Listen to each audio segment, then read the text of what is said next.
Per l'ecologisme, la justícia climàtica i per la construcció d'una societat republicana. Perquè crec que és necessari tenir un jovent organitzat que lluiti per fer front a les injustícies socials. Per aconseguir un nou model social i econòmic i acabar amb el patriarcat. Perquè ha combinat tot, l'ecologisme, el feminisme, el socialisme i l'independentisme. Perquè és el lloc on lluitar i treballar per fer front a l'emergència lingüística que està vivint el català. Els jovents som el futur, però també som el present i ens hem de fer nostre.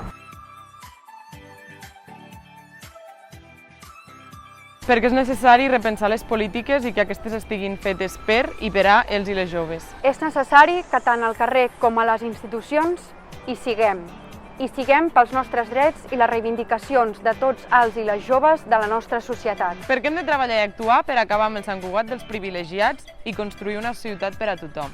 El jovent de Sant Cugat ens volem quedar a Sant Cugat i ens hem d'organitzar per fer-ho possible.